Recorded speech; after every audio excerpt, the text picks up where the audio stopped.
Assalamualaikum warahmatullahi wabarakatuh. Mungkin ada satu pertanyaan, mengapa harus mengikuti Rasulullah SAW dengan seksama? Artinya kita harus mengikuti Rasul dalam semua aspek dan semua dimensi suri toladan baginda Rasul. Jawabannya ada 4. Pertama, Rasulullah SAW adalah the walking Quran. Rasul itu adalah Quran yang berjalan. Artinya kita tidak bisa mengaplikasikan Al-Quran tanpa melihat bagaimana practical dan daily activities dari baginda Rasulullah SAW. Al-Quran adalah satu kitab suci, satu hidayah dari Allah Subhanahu Wa Taala yang mungkin harus dicerna dahulu karena rada abstrak sedikit bagi sebagian orang. Nah, untuk mengaplikasikannya itu memerlukan role model.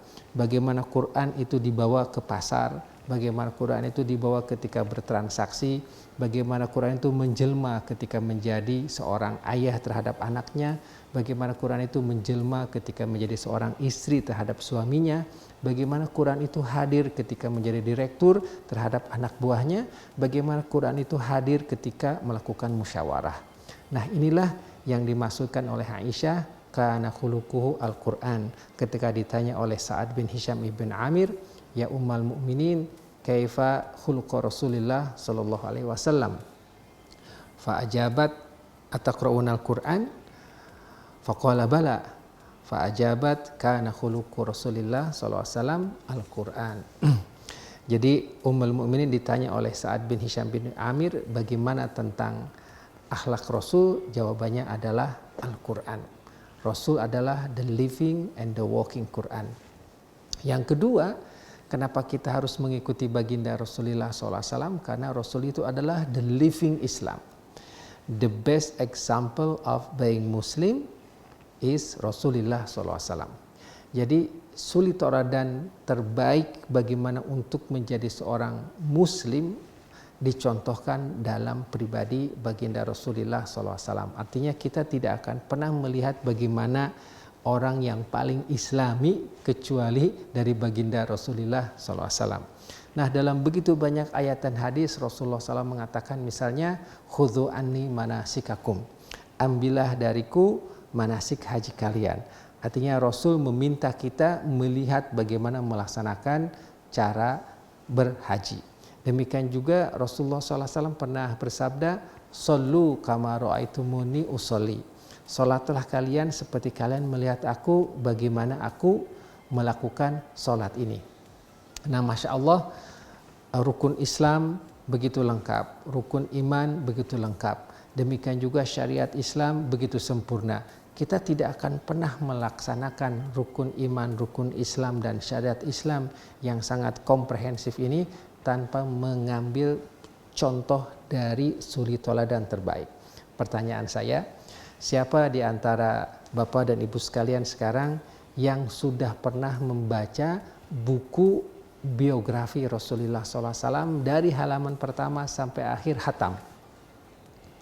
Saya ulangi, siapa yang sudah pernah membaca buku biografi Rasul, Sirah Rasulullah SAW, dari beliau mulai lahir sampai anak-anak, sampai remaja, sampai berdagang, sampai melanglang buana ke Jazirah Arabia, mengunjungi pasar-pasar di Jazirah Arabia, sampaikan ke Bahrain, ke Aden, ke Hadrul Maut, sampaikan juga ke Jeras, ke Gaza, bagaimana interaksinya di situ, bagaimana kemudian Rasul menikah, bagaimana interaksi dengan para investor di Mekah, termasuk dengan Khadijah binti Khuwailid, bagaimana Rasulullah SAW kemudian masuk ke Gua Hiro, bagaimana Rasulullah SAW mendapatkan wahyu, kemudian mengalami hari-hari yang berat di Mekah selama 13 tahun, bagaimana Amul Hizan, bagaimana juga Rasulullah SAW hijrah, dan bagaimana Rasul membangun peradaban di Madinah dengan semua dimensinya, baik dimensi sosial, dimensi politik,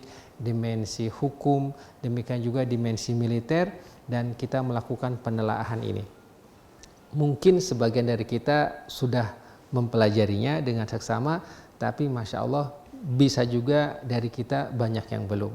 Jadi tidak mungkin kita bisa menjadi seorang muslim yang baik tanpa mengacu kepada sang pembawanya. Itu alasan yang kedua. Alasan yang ketiga adalah he is the best example. Rasul itu adalah suri toladan terbaik. Allah Subhanahu wa taala dalam surat Al-Ahzab ayat 21 mengatakan laqad kana lakum fi rasulillahi uswatun hasanah liman kana yarjullaha wal yawmal akhir wa dzakarallaha katsira. Telah ada pada diri Rasulullah sallallahu alaihi wasallam suri tauladan terbaik bagi orang yang mengharapkan ridho Allah, demikian juga keselamatan di akhirat dan berzikir banyak-banyak kepada Allah Subhanahu wa taala. Jadi kita tidak akan dapat mengharapkan tidak mungkin mendapatkan ridho Allah dan tidak mungkin akan selamat di akhirat jikalau kita tidak mengikuti baginda Rasulullah sallallahu alaihi wasallam. Jadi Rasul itu adalah the best example untuk sukses yang sempurna. Allah Subhanahu wa taala juga berfirman dalam surat An-Nisa ayat 3 di mana dikatakan tilka hududullah wa may yuti'illah wa rasulahu yudkhilhu jannatin tajri min tahtihal anhar khalidina fiha wa dzalikal fawzul azim. Ini adalah satu peringatan dari Allah Subhanahu wa taala, tilka hudullah, itu adalah ketentuan-ketentuan Allah. Wa may yuti'illah wa rasulahu yudkhilhu jannatin tajri min tahtihan anhar. Barang siapa mengikuti Allah dan Rasulnya, dia akan dimasukkan ke dalam surga yang kekal di dalamnya dan mengalir sungai-sungai di bawahnya. Wa dzalikal fawzul azim, dan itu adalah kesuksesan yang besar. Wa dzalika al fawzul azim.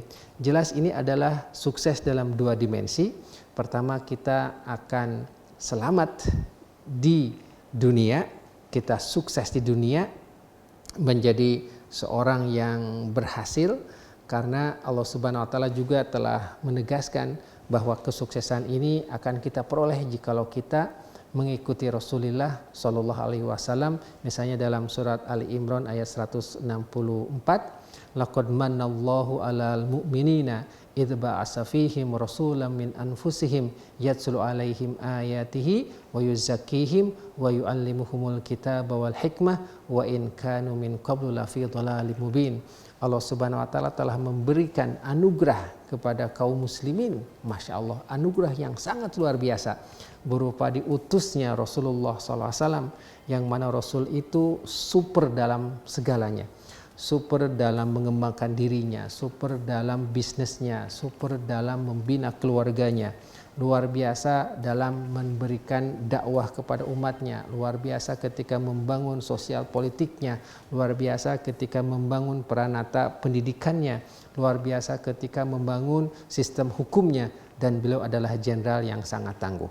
Jadi Rasul itu menjadi teladan bagi kaum muslimin.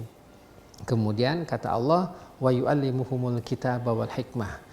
Nah, diberikanlah kepadanya Al-Quran dan hikmah berupa sunnah Rasulullah SAW. Wa in kanu min qablu lafi dhalalin mubin.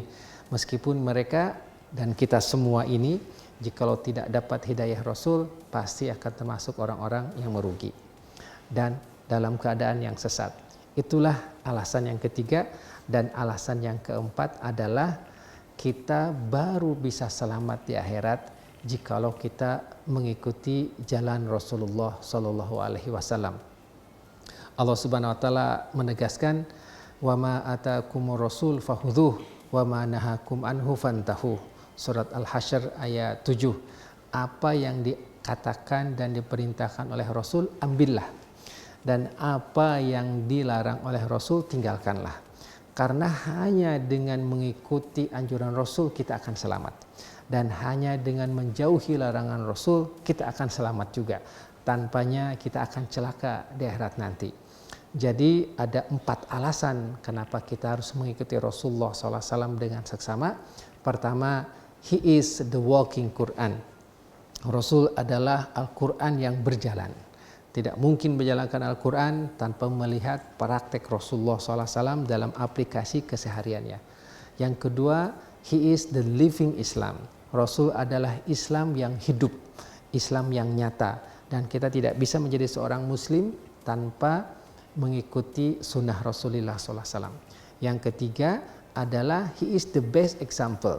Rasul adalah teladan terbaik dalam spektrum dan dimensi-dimensi kehidupan. Dan yang keempat, thoriqatun najah fil akhirah. Rasul itu adalah jalan selamat menuju keselamatan di akhirat yang tanpanya kita akan sengsara. Semoga bermanfaat. Billahi taufiq wa hidayah. Wassalamualaikum warahmatullahi wabarakatuh.